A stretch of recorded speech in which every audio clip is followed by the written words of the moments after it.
G'day there and welcome back to the $100,000 to $1 million challenge. Holy mackerel, it's been an up-only market with these relentless Bitcoin ETF inflows, and in this video I'll talk about reaching the $300,000 milestone, together with a look at the SHIDO hack, the SAVM pump, the upcoming node sale of Aether Cloud, and the latest with Lybra Finance. Please note that the information contained in this video is not financial advice and is purely for entertainment purposes. In today's video, we'll start with an overall look at the market. After that, what's been happening with Lybra Finance, the SHIDO hack, the SAVM pump, a look at new IDOs on paid, and Seedify with a focus on Aether Cloud, all my buys and sells, and the portfolio today. If you find value in the video, please help the channel out, either by liking the video or subscribing to the channel. All trades that I take are logged in the Discord channel, and you'll find my full portfolio in there too.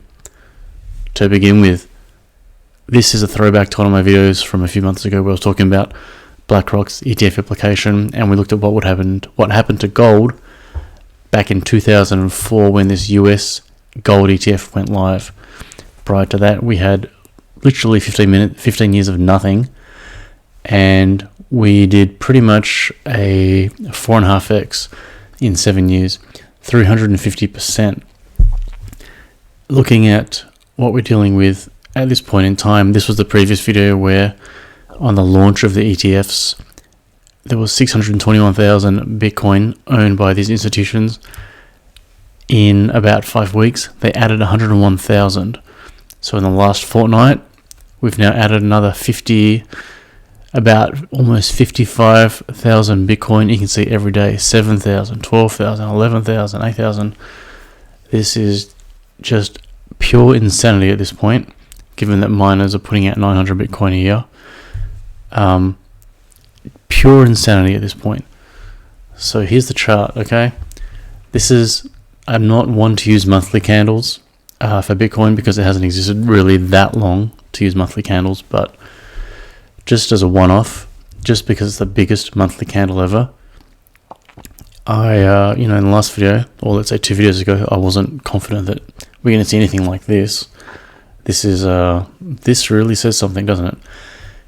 In terms of what I was kind of prepared for, this is very early price acceleration in terms of where we are in the cycle.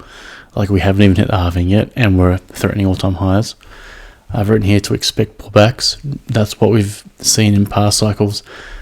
We should expect a pullback. I mean, we are really oversold on a lot of the indicators here. We're really overstretched. It's not for certain, because if you come back to this gold chart, there were pullbacks. That's a decent one there, but otherwise there's a lot of up only. So nothing is promised. The halving is in 50 days time. That's only going to add to this. I think you'd be really hard pressed to say we don't break all-time highs sometime soon with the halving coming up as well, or within this year. I think it'd be a brave person to say that they would bet against that happening. It doesn't change my strategy though. My strategy is still to sit on my hands long term, to do really not too much in this market and just let it go where it needs to go. Let's take a look at Lybra Finance. So interestingly, from this tweet here, they said that we're at ETH Denver, and there's interesting proposals from Peg Stability Solutions.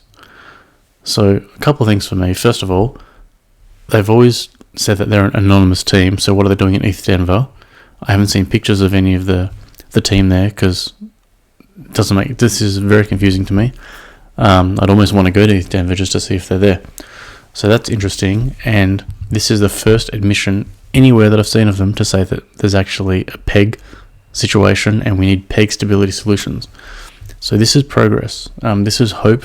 Not that anything's necessarily going to happen, but there's an admission here, and that's pretty huge. Okay, so SHIDO got hacked. Their staking contract got exploited for about 40 million, and then the exploiter went and sold everything.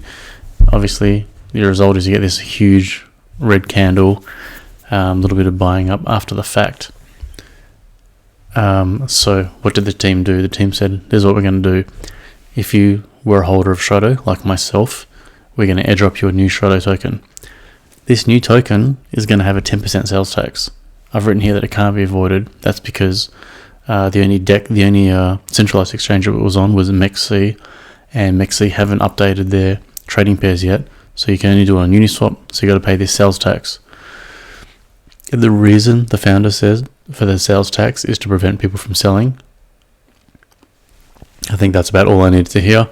They also decided to increase the max token supply from 13 billion to 18 billion. That's basically what was exploited, and they said let's just add it to the max supply. So everyone got diluted by about 38%. There's not a lot here for me. I mean, I bought at about 0.3 cents, and then at 0.65 cents I got my initial out. So the stress is not too low. The stress is not too high. It's not great, but it's not too high, particularly as we were up here, and I was really enjoying that. But I have sold everything, and my net result is about plus 1,000 after this whole write up and hack and just exit, because there's a chance, of course, there's always a chance that the team gets it back together and they do really well, but for me it's kind of not worth it. I don't want to monitor too many things, so I'm just going to let this one go.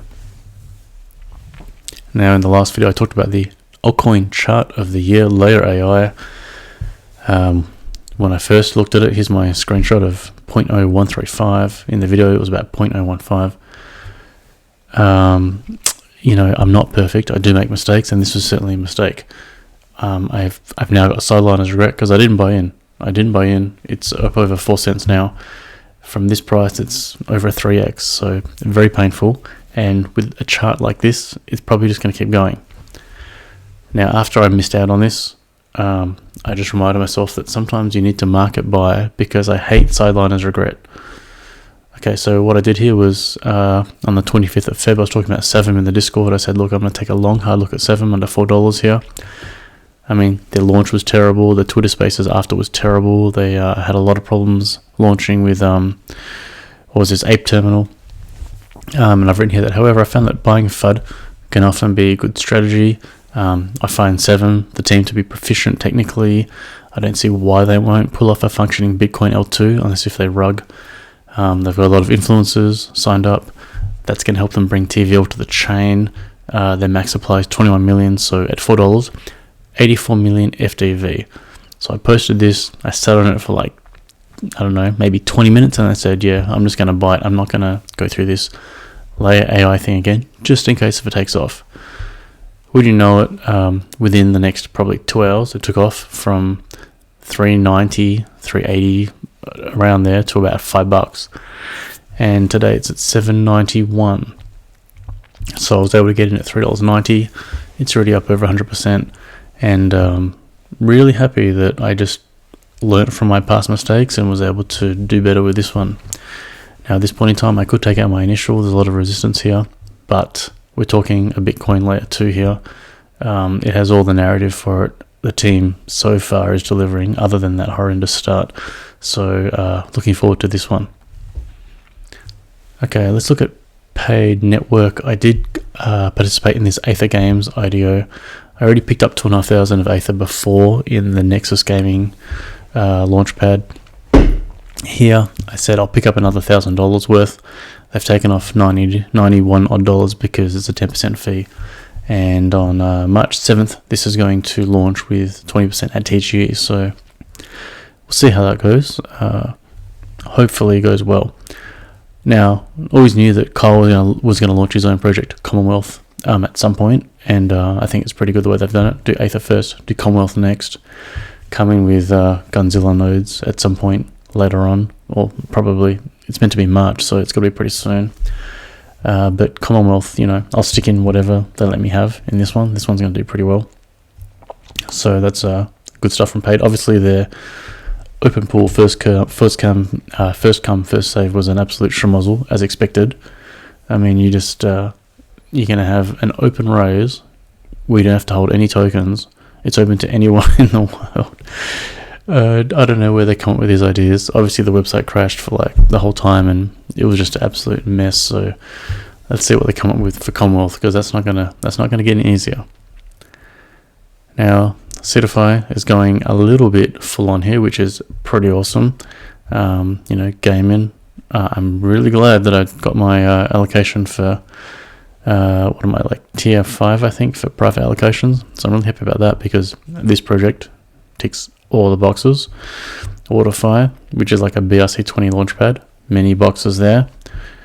Wisdom wise, what are you going to do? I mean, it looks like absolute vaporware-ish stuff to me, but it's got AI in it, so it'll probably do well. Blast off is a launchpad on Blast, can only do well. And then in red here, Blood Loop, I've been waiting for this for a long time, so in March this is going to happen. Looking forward to that a lot. But the big one here is Aether Cloud, okay? So Seedify are going to sell Aether nodes. Don't know what the tier will be. Don't know what the price will be, what the quota will be, but at least they're going to do it. And so let's take a look at Aether Cloud because this is a big one. Now I wrote up here in the Discord, Seedify will be selling Aether nodes. There are 100,000 checker nodes in the network for sale. The others are the indexer and the container. So there's 3 types of nodes, checker, indexer, and container. The checker nodes will be sold in a tier system with tier 1 being $500, tier 3 being $595. I don't know what the other tiers are. I only know that tier 3 is $595 because Impossible Finance are selling their tier 3 nodes at $595. Don't know what Seedify is going to get. There will be public sale after all the launchpads have done their own node sales. Now, tomorrow there's an AMA with, I don't know, somebody on Aether, the CIO or something like that, and they're going to talk about the actual node sale and what the distribution will be in the tiers and all that kind of stuff, which is tomorrow, so can't talk about it today. But I've done my research and basically checker nodes emit 15% of the total token supply over 4 years. Okay, that's okay. You can't transfer them for the first 12 months. After that, it's just an NFT that you can sell. Okay, that's reasonable. As I understand it, Aether Cloud have more compute and GPU power than Akash and Render combined. Okay, that's going to generate a lot of hype. Now we've talked about Seedify here with their sale, Impossible Finance with their sale. I was watching a House of Crypto video where he said that they're going to have access to Aether nodes as well. So I went ahead and signed up for House of Crypto. I paid like $180 for 12-month subscription, and basically just to see if what kind of tier I can get with these Aether nodes. So we'll see how that goes. I know that Paid Network asked to sell them, but Aether said no, so that's pretty interesting. And you know, I've written here that I'm not a node person. I really am not into NFTs. It's just not my thing. Nodes, it's not my thing. However, this is Aether Cloud. It's one of the biggest launches of the year, if not the biggest launch of the year. So I'm just going to have to bite the bullet, I think, and see how many nodes I can get. Now, the big con is that the FDV of this token is $600 million. That's pretty big. That's pretty big. However, if we're talking larger than Akash and Render combined, then it's just a bet that I'm going to have to take. So looking forward to this, and I'll continue to research the Aether Cloud node sale. Just had to stick this in here. MANTA farming in terms of farming more ETH on quickswap. So at this point in time, in 2 months, I've turned 10 ETH into about 10.61 ETH, which is about a 73% APR ETH on ETH per year.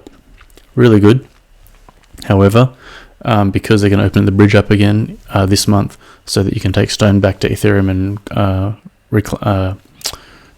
get it one-to-one for ETH or close to parity, I will be closing this soon, and I actually need more cash, so I'm going to probably most likely stick my ETH into MakerDAO and just get some DAI and just borrow against it, because all my Bitcoin I've borrowed against, I'm pretty much maxed out with that, and I could just use more cash for these upcoming IDOs and to buy a lot of things which are popping up here and there. So buy since the last video, I did the Aether Games buy and paid. We talked about that. Mint layer, I bought at 60 cents. I paper handed this and sold it at 40 cents before, and I just wanted to get back in, so I've been waiting and monitoring, and I'm back in now at 60 cents. SAVM, I talked about that, got in at just under $3.90. And Wilder World, I've bought this many times in the past. It hasn't worked out for me. I've probably got a cumulative loss on it. But the chart at this point just says that it just looked at me and said, you have to buy this thing. It's been in accumulation for a long time, and once it breaks out, it's not coming back again. So I picked it up at 38 cents. I think it's about 45 cents at the moment. Now in terms of sells, talked about SHIDO, I exited all that. Crown, you can see here, I bought Crown last year in December at 64 cents, $3,000 worth. And pretty much I sold the Pico top here at $1.98 to get 4.6k back. So get my initial back and a little bit more. And the the half that I've still got there, I'm just holding. Not planning to do anything else with this really. Just wanted to cash out just in case and just to free up some fun. Okay, looking at the portfolio today, 311, 111, pretty good. Now obviously it's going to bounce up and down. It can easily come back below 300,000, but it's just a nice milestone to reach. Just the usual names here on this page. SAVM we've added. I think that's it. Phantom's doing really well, finally. That's good. Okay, here's the Wild World ad. Subcrew has been super disappointing. Really disappointing. Got in at 1.2 cents in the IDO, and we're pretty much there. Just gonna have to hold this one because it is a good project. Clearly their marketing, clearly their onboarding is not good. But for now, I'm gonna hold it. I've been tempted to sell it quite a few times, but I'm just gonna hold it. I know that technically they're very good, so we'll just have to see how that one goes. Here's the mint layer buy, and down here at the very end, red pill. Oh dear. At least I got my initial on red pill, so not too worried about it. So that brings us to the end of the video. I'm aiming to be back in another fortnight's time, so until then, let's always be looking for an edge. Take care until next time, and thanks for watching the $100,000 to $1 million challenge.